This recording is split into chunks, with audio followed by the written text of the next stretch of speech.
Cette saison 3 démarre vraiment pas mal. Beaucoup de choses intéressantes et prometteuses qui se mettent en place. Le fait est que ça commence avec une scène d'intro sur laquelle je reviendrai et on va passer tout de suite à la nouvelle situation de Nassau et des pirates où on commence déjà en voyant Flint qui se met à l'assaut d'une ville et de ses magistrats pour avoir condamné, pendu des pirates. Et donc tout de suite il est en mode, voilà, on instaure la peur à fond. Vous ne respectez pas ce que je vous dis de respecter, c'est-à-dire notre statut. On va riposter à fond et vous allez le sentir passer. Donc totalement dans sa nouvelle politique de la peur, la peur, la peur. Hein, voilà, ça appuie un petit peu la nouvelle situation. Et d'ici quelques scènes, on finira par nous dire de façon relativement naturelle la nouvelle situation. C'est-à-dire le fait que au bout du compte, le plan qui était prévu avec cet or, c'est un peu ce sur quoi vont partir tout le monde. Max, Jack et tout. Voilà, c'est un truc qui s'est fait hors champ. Et ils sont revenus à Nassau, Flint et Vane. Vane a réussi à convaincre Flint de ne pas buter Jack et compagnie et de leur faire confiance pour faire le plan qu'il avait prévu de faire en fait. Permettre à Nassau de prospérer et d'être indépendante avec toutes ces ressources qu'ils ont maintenant. Et apparemment, oui, ils sont tous partants pour ça. Max, Jack, c'était leur truc. D'accord. Très bien, moi je pensais vraiment qu'ils pensaient à leurs pommes, mais au bout du compte, ils pensent au grand bien. C'est un truc qui aurait été cool d'appuyer avant, parce que ça ne donnait pas vraiment grandement cette impression-là quand ils se sont lancés dans cette affaire, mais maintenant, on est là pour organiser Nassau et faire en sorte que ce soit prospère et indépendant. Nassau indépendant, ce genre de truc, ok. Ça mériterait peut-être un petit peu plus de développement, je trouve. C'est un peu cette ellipse qui fait un peu gros, c'est aussi ce qui va en découler. Je vais en parler dans pas longtemps. Puisque voilà, ça met un petit peu en place le nouveau statut de Flint, donc l'assaut qu'il a fait, et comment se sentent nos personnages par rapport à ça. Il est de plus en plus implacable, son équipage a un petit peu peur qu'il aille trop loin à ce niveau-là, tandis que Silver est maintenant en quartier maître totalement, il a sa jambe de bois, et quelques petits problèmes, parce que s'il force trop sur cette jambe, ça pourrait faire en sorte de s'infecter plus, et qu'on devrait en couper davantage. À nouveau, le médecin de bord, maintenant, il commence à avoir une petite importance, donc cool. La France n'était pas du tout appuyé, mais bon. Donc voilà, il y a cette nouvelle situation qui se met en place où on sent que Flint a totalement changé d'approche. Et il le montre en s'étant rasé la tête, histoire de bien appuyer. À chaque fois qu'on change un petit peu de mentalité, on se coupe les cheveux. C'est typique ça, c'est typique. Tandis que parallèlement, il va y avoir ce qui se passe à Nassau avec le fort qui devrait être reconstruit vu que la sécurité devrait être importante, mais qui ne se fait pas. Ça ne se fait pas. Hein. Et l'or est toujours dans le fort et on voit personne essayer de le piquer pour son propre compte, apparemment. Il y a des gardes pour ça qui se chargent de garder ça parce que je me dis à la place de tous ces pirates sans foi ni loi que vous nous montrez. Il devrait y en avoir énormément qui se diraient hey, il y a moyen de piquer du pognon pour nous-mêmes et de se barrer et de faire notre vie ailleurs, mais personne n'essaye ça pour l'instant. C'est un peu bizarre, je vous cache pas.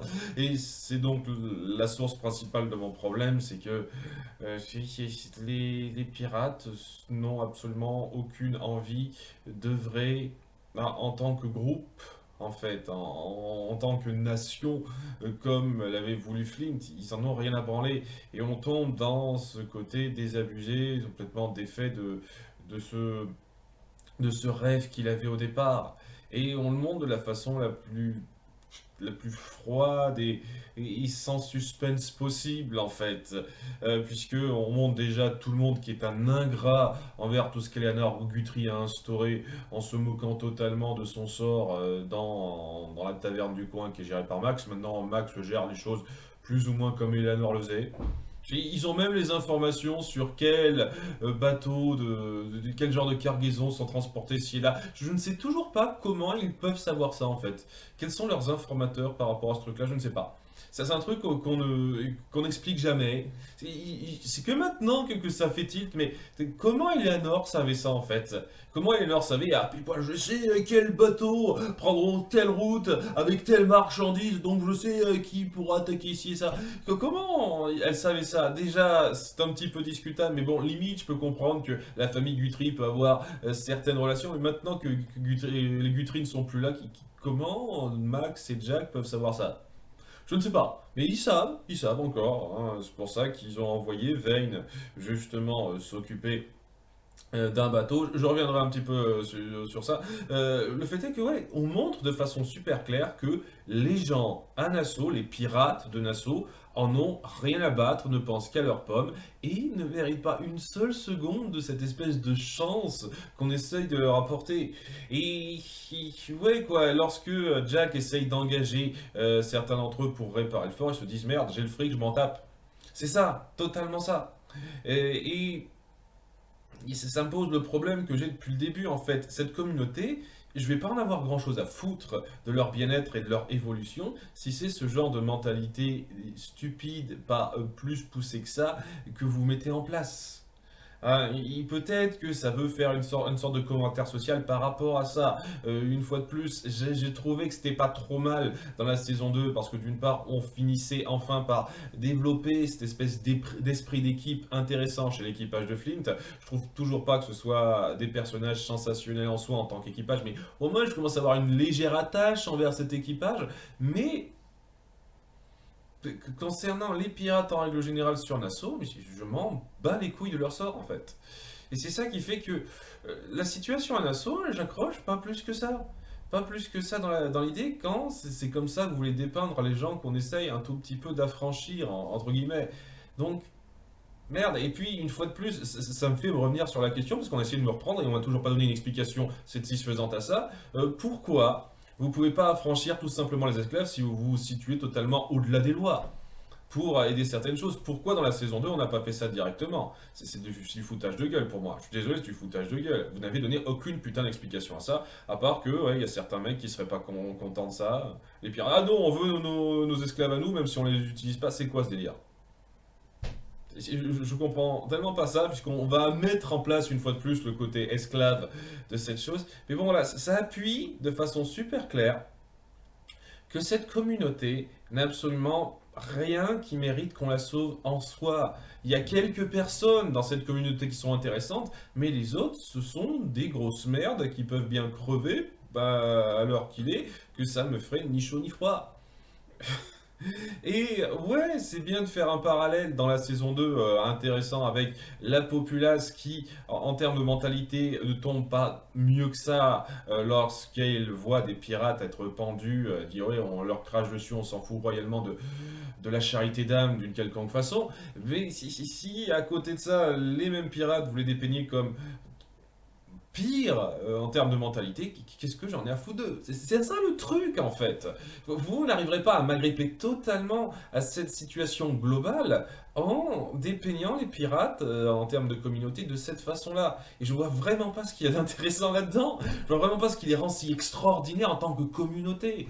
Ils sont intéressants quand on en voit certains à part. Comme Charles Vane, comme un petit peu Jack Rackham, un petit peu, je ne trouve pas, oh, mais un petit peu Jack Rackham, ou un qu'on va pas tarder à voir dans pas longtemps, je vais en parler à la fin de cette vidéo, mais en termes de communauté, je m'en bats les couilles. Mais vraiment, et ce genre de façon de les représenter, ça n'aide pas une seule seconde à ce que ça change. Vraiment pas une seule seconde, hein. Et c'est le problème principal que j'ai avec cet épisode, et je pense avec la série en règle générale, si c'est comme ça qu'on veut les représenter à chaque fois. Donc, ouais. Ouais, là c'est dit, maintenant le gros morceau, je me plains d'y passer, on va dire du bien pour la suite, rassurez-vous, puisque donc Jack déplore un petit peu ce qui s'est passé et a donc trouvé un moyen en ayant repéré un vaisseau négrier qui transporte donc des esclaves, et s'est dit, a dit à Vayne, ok, attaque-le, je te dis pas exactement ce que c'est, histoire que tu aies la surprise, parce qu'il avait peur qu'il réagisse mal vu qu'il a un passé d'esclave et qu'on... Voilà, c'est compliqué ça. Et ouais, lorsqu'il apprend ça, il est assez énervé. Vayne, Jack, qui finit par être confronté à Vayne, finit par lui dire oui, je savais que tu le prendrais mal, mais crois-moi que si je pouvais faire autrement, je le ferais autrement, mais tous les pirates sont des connards en fait, des connards qui ne pensent qu'à leur pomme, donc je peux utiliser que des esclaves pour ça, pour faire le boulot de restaurer le fort. Voilà, quoi. Il y a ce côté un petit peu délicat où Vayne accepte à contre-cœur. Il a un discours, un dialogue assez cool avec Jack à la fin où il dit qu'il envisageait qu'il voyait quelque chose de fort pour Nassau avec son tour, mais maintenant, avec l'état actuel, il a un petit peu de mal. Ça essaye de jouer quand même, je reconnais, sur l'état d'esprit de la communauté pirate, sur comment quelqu'un qui veut faire ça bien, qui veut améliorer les choses, va tomber sur beaucoup de murs en fait, mais au bout du compte, ouais, si c'est pour avoir à faire une communauté comme ça, qu'est-ce que t'en as à foutre de protéger ces gens-là au bout du compte? Ça, c'est la grande question qu'on se pose. Je dis ça comme ça.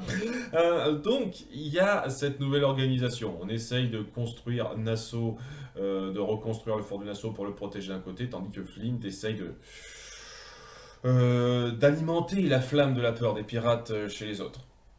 Et à côté, oui, il y a un moment où Max hésite un petit peu à avoir de quoi se barrer, aller à l'encontre de Jack si certaines choses se passent mal. Et Anne, qui avant ça se dit non, ne me force pas à choisir entre lui et toi, et drame et tout ça. Je m'en fous. Je lis clairement, à chaque fois qu'on appuie une espèce de conflit entre ces trois-là, je n'en ai rien à battre de leur histoire. Ils sont intéressants, surtout Jack et Anne, lorsqu'on essaye de développer quelque chose sur leurs intentions, leurs buts, leur ce qu'ils réussissent, mais lorsqu'on appuie sur non, ne mets pas entre toi et moi, oh, je suis pas sûr si je préfère être avec ci ou ça. Votre relation à trois est chiante. Je le dis clairement, votre relation à trois est chiante. Ah, arrêtez de me faire chier avec ça. Mais bon, oui, Max essaye quand même un peu d'appuyer que elle devrait être heureuse d'avoir tout ce qu'elle a, mais elle sent que ça peut tomber du jour au lendemain et qu'on la retiendra que pour être la putain qui a tout perdu à un moment donné. Ça. Il y a du bon discours, du bon dialogue malgré tout, hein. Et ouais, c'est un petit peu sur ça que se termine l'état des choses à Nassau, c'est-à-dire que c'est délicat. Il y a il y a un petit rapprochement entre Vayne et Jack qui se comprennent un peu. Jack qui s'en veut de faire ce qu'il fait en sachant ce que Vayne a fait. Et Vayne qui essaye de se confier un petit peu lui en disant oui, le plus important, ce qui craignent le plus les esclaves, c'est l'inconnu, c'est la peur de tomber sur quelque chose sans savoir pourquoi ça leur tombe dessus. Donc, que ce soit un coup de fouet ou autre chose, c'est assez fort de la part de quelqu'un qui a vécu ça, de retranscrire la chose. J'avoue que c'est un moment très fort. Je tiens à appuyer ça quand même. Il y a pas mal de bons dialogues, de bons textes bien écrits dans cette série encore, hein. Ça n'a pas changé, hein. Il y en a toujours de très bons là-dedans. Tandis que, à côté de ça, on va suivre un petit peu plus ce qui se passe du côté de Flint, avec Silver qui essaye de lui parler en disant ok, ça serait bien de vous calmer un petit peu, hein. Alors, en tant que quartier maître, les autres sont venus me demander de vous dire restez un petit peu en retrait, calmez-vous, faites en sorte que votre légende se poursuive sans vous mettre tout le temps en danger, d'autant plus que ça devient de plus en plus difficile, délicat. Et il l'envoie chier, en gros, hein, parce qu'il ne le reconnaît pas vraiment comme son vrai second, étant donné que c'est plutôt un truc qui a été décidé par les autres et pas par lui. Mais c'est là qu'il y a un vaisseau qui arrive devant eux, qui est un piège en fait. Parce qu'on avait prévu qu'il passerait par là exactement, parce qu'on sait calculer les itinéraires de je sais pas quoi. C'est un truc aussi, je trouve que c'est quand même dingue cette façon de calculer, de savoir à l'avance où va passer tel ou tel truc une fois de plus, et comment on pouvait savoir en détail que Flynn passerait par là. Genre, est-ce que le dernier endroit qu'on l'a vu attaquer au début, il a fait exécuter trois pirates, histoire d'attirer Flint, faire en sorte qu'il bute une partie de la populace, les magistrats, de façon à ce qu'on sache qu'il partirait de là et donc qu'il tomberait là-dessus. Oh, on a sacrifié je sais pas combien de gars pour être sûr qu'il soit à l'endroit où on voudrait qu'il soit. C'est la seule explication que je vois. À part que bah, ça arrange le scénario et donc on fait comme ça quoi. Donc on va dire que c'est ça. On est prêt à sacrifier les magistrats et tout pour avoir la main sur Flint, puisque donc le vaisseau qu'ils accostent, il a l'air très calme, il n'y a rien dessus, il dit on va quand même voir ce qu'il en est, et c'est un piège. Tout le monde l'a déserté, il n'y a qu'un seul mec qui est resté en, en crevant, enchaîné à sa chaise. Alors je comprends pas pourquoi. Non mais je comprends pas pourquoi dans l'idée ils ont fait ça, pourquoi ils ont laissé un gars plutôt que de faire en sorte que tout soit déserté. Je ne sais pas, j'ai pas compris ce détail-là, quoi, mais bon, il est resté seul, à perdre la tête, il a même écrit «Nous mourrons tous seuls» sur un papier, comme si c'était genre la dernière chose qui lui venait en tête. C'est... Ok, pourquoi? Je comprends pas, ce petit détail-là. Ça ajoute à l'ambiance, mais je comprends pas trop ce détail-là. C'est un détail, c'est un détail, c'est un détail, c'est pas grave. Et c'est là qu'il se rend compte que c'est un piège, parce qu'il y a un vaisseau encore plus armé que le leur, c'est dingue. Putain, leur grand galion de guerre, au bout du compte, c'est pas le must-must, il existe encore une version encore plus puissante. Eh ben dis donc. Ah bah, depuis le temps que j'ai tenté de voir ça, est-ce qu'on va encore tomber sur un hyper galion encore plus puissant dans le dans la saison 4? Donc voilà, ils sont agrippés par ceux-là qui vont pas tarder à la rattraper et à ben, les faire couler s'il y a vraiment combat entre eux. Et donc c'est un petit peu la peur de la chose, tout le monde qui se repose un peu sur Flint en essayant un peu de s'en sortir comme on peut. Et c'est là qu'on découvre qui est sur ce bateau, et ben c'est Hornigold. Apparemment, plus que gracié, il a été embauché par la marine anglaise, parce qu'on dit bien que c'est la marine anglaise, euh, pour, euh, pour s'occuper de Flint et proposer à l'équipage de pouvoir être graciés s'ils le souhaitent. Ils peuvent se rendre et ils seront graciés, par contre, bien entendu, hein, plus de piraterie, etc. Quoi. Ça montre donc qu'Hornigold a totalement fini de retourner sa veste, déjà. Ok, ça c'est fait. Maintenant on est avec la marine, on encule tous ces pirates qui m'ont trahi. Dufresne le suit. C'est un petit mot sur Dufresne, mais vraiment, c'est juste le suiveur maintenant. Mais tellement.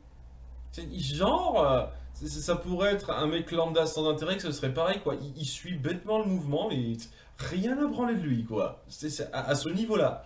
Il a juste proposé le truc à Hornigold et maintenant c'est Hornigold qui décide tout, quoi. C'est ça. Et vu que je sens qu'il y aura à un moment donné un combat pour finir Hornigold d'une quelconque façon, bah, il mourra comme une merde à ce moment-là sans avoir la moindre pertinence, quoi que ce soit. Et je trouve que c'est un peu un gâchis parce qu'il y avait quand même eu un développement intéressant du personnage dans la saison 1 et même un petit peu au début de la saison 2 en dépit du changement d'acteur, mais là, rien à foutre du personnage maintenant. Hein. Je le dis comme ça, hein. Donc, voilà, ils ont le choix, se battre ou se rendre. Et c'est là que Flint, qui dit non, je ne vais pas me rendre face à ces gens-là, après ce qu'ils ont voulu faire avec nous, on ne va pas se prosterner devant ces gens-là parce qu'ils ont peur de nous. Et il finit par proposer une troisième option qui n'a pas été énormément appuyée, mais apparemment ça marche bien. C'est de se barrer, mais en passant par une tempête qui a commencé quelque part, ça tombe bien, de façon à ce que le vaisseau d'Ornigold ne l'attaque pas. Je dirais ah non, c'est trop dangereux, on va pas le suivre. Ça tombe bien. Voilà. Donc c'est ce qu'ils font. Hein. Ils font la manœuvre, ils se barrent et apparemment Ornigold ne va pas le suivre, ils vont s'en sortir avec quelques petits désagréments dans cette tempête, mais je suis pari que ça va être pas trop grave. C'est pas impossible qu'ils nous fassent même une ellipse. C'est bon, on a passé la tempête, c'est bien. Ça me surprendrait pas, ça aussi, hein, mais voilà, c'est ça.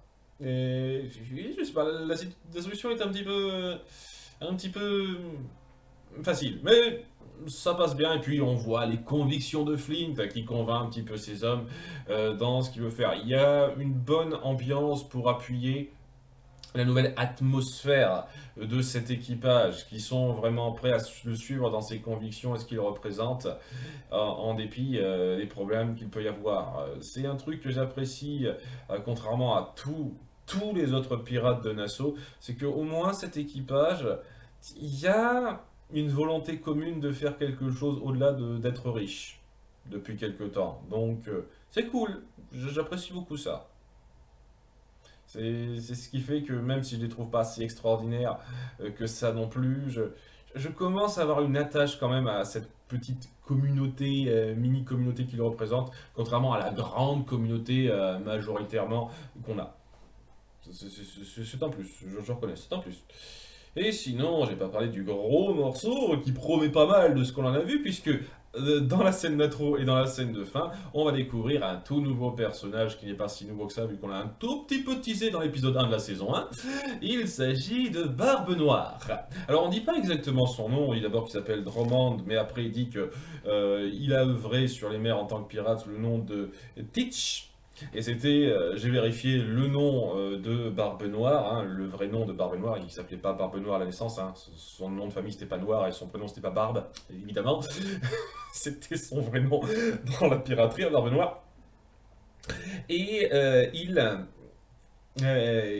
il est confronté à des gars qui lui en veulent de ne pas avoir épousé leur sœur. C'est une histoire à la con, juste pour présenter le personnage. Et la présentation, elle est très bonne. Elle est très bonne. Le mec, il a une vraie présence, une certaine verve. Et il instigue par sa simple présence une certaine peur face à ceux qui lui font face. Et quand on prend déjà trois gros solides gaillards pour lui faire face, pour lui dire hey, tu vas épouser notre sœur, sinon tu la droit dans le cul, on voit tout de suite que le gars se dit non, vous me parlez comme ça. Et je pense que vous n'avez pas très bien compris. Votre sœur vous a clairement menti en disant que vous aviez une chance de vous en tirer en me menaçant comme ça. Hein, la putain de classe, le gars, la putain de classe, première apparition. Hein, bien entendu, il se défait d'eux facilement avec un fusil, un petit pistolet. J'avoue que ça tombe bien que les trois gros bourrins n'aient pas de pistolet sur eux, ça va peut-être être plus difficile, hein, mais bon. Mais bon, c'est une chose ça. Et voilà, ça montre qu'il est déjà quelqu'un de très difficile et il faut pas le faire chier. Et il se dit, on va à Nassau. Ah, il dit à son quartier maître, j'imagine, on va à Nassau. Il s'y rend donc et ça se termine sur lui qui demande à quelqu'un, excusez-moi, je voudrais parler à une de mes vieilles connaissances, où est Charles Vane? Histoire de dire que peut-être en fait il a été esclave de Barbe Noire. Sachant qu'il me semblait qu'il a été esclave plutôt des maçons qu'on a vu dans la saison 1, mais peut-être qu'il a été esclave avant d'être avec les maçons. Je ne sais pas, peut-être, c'est pas impossible, c'est pas impossible. Enfin, j'imagine qu'on développera ça plus en détail par la suite. Et à côté de ça, excusez-moi, j'ai failli oublier une petite scène avec un certain nom, passage, oui c'est ça. On revient un petit peu sur la condamnation d'Eleanor parce que ce personnage n'a pas fini d'être là. Je me suis dit, ah, ça serait osé de faire en sorte qu'elle soit plus là, mais non, non, non, elle va avoir une importance par la suite puisque elle est sur le point d'être un petit peu condamnée à mort vu ses nombreux actes de piraterie qu'elle a engendrés. Mais il y a un mec, un nouveau gouverneur qui s'appelle Woods Rogers, dont on essaye d'appuyer que ça doit être l'instigateur du vaisseau d'Ornigold et donc de sa tactique pour s'en prendre à Flint et ce qu'il est prêt à faire avec ces nouvelles propositions, c'est-à-dire qu'il est prêt à gracier quand même presque une centaine de pirates alors qu'avant c'était seulement 10 quoi, vous voyez, les enjeux ont un peu grappé. Ce mec donc vient voir Eleanor qui est sur le point d'être exécutée, lui dit ok je peux faire en sorte de vous sauver, mais il faut que vous m'aidiez un petit peu à annexer un petit peu Nassau, à apporter un peu la paix et voir quels pirates je pourrais facilement gérer et quels autres seront plus difficiles. Et elle a l'air plutôt partante, Eleanor, tout de suite, en disant oui, il n'y a qu'un seul pirate dont vous devrez vous méfier, c'est Charles Vane, sachant que bon, elle n'a pas suivi tous les événements. Je pense que Flint est tout aussi dangereux maintenant dans son approche pseudo-pacifique. Il n'est pas super clair pour l'instant, ce Woods Rogers, mais bon, ça sent un peu le conflit principal de cette saison 3. Et une fois de plus, c'est clair et net que ce qui va se passer à Nassau, ils vont pas atteindre ce que Flint espère, ce que Jack espère aussi, apparemment maintenant, une fois de plus, c'est un truc qui aurait été cool d'appuyer avant, c'est-à-dire que Nassau ne sera pas une nation pirate. Ça me paraît mal parti, et qu'au bout du compte, l'or qui reste présente, même si elle a déjà été un petit peu dépensée, cette or, mais l'or qui reste présent à Nassau sera soit utilisé pour faire l'île au trésor, soit il trouvera autre chose pour compléter son île au trésor, Flint, mais voilà, il y a beaucoup de choses qui demandent qu'à être défaites et c'est pas impossible que ce Wood Rogers réussisse au bout du compte. Et peut-être qu'il arrivera à faire quelque chose qui correspond à ce que ce que Flynn voulait au départ, dans la saison 2 aussi. Mais étant donné que ce sera pas Ash qui lui a tout piqué, peut-être que lui ça passera mieux. Je ne sais pas, je ne sais pas. Beaucoup de choses à voir, beaucoup de, de choses à développer par la suite. Beaucoup de choses qui promettent. Hein. Barbe Noire, il promet. Woods Rogers, pourquoi pas. Hein. Pour l'instant, il faut voir. Une nouvelle situation assez cool avec Hornigold qui poursuit Flint. Ce conflit-là peut être cool. Enfin, des choses qui peuvent promettre. Je vous cache pas que le fait de s'appuyer sur est-ce que Nassau peut s'en sortir en devenant une nation, tout ça, lorsqu'on montre dès l'épisode 1 de votre saison 3 que ça marche pas, tout simplement, que les pirates de Nassau sont des pourritures qui ne méritent pas plus que ça d'être sauvés, je veux dire, ouais, cet enjeu-là, il y a un problème, cet enjeu-là, il va pas passer particulièrement, donc... et peut-être que vous gérerez ça mieux par la suite. On verra, on verra. En attendant, c'est un épisode quand même pas mal qui vaut le détour et qui pose bien cette saison 3. A bientôt pour l'épisode 2. Bye.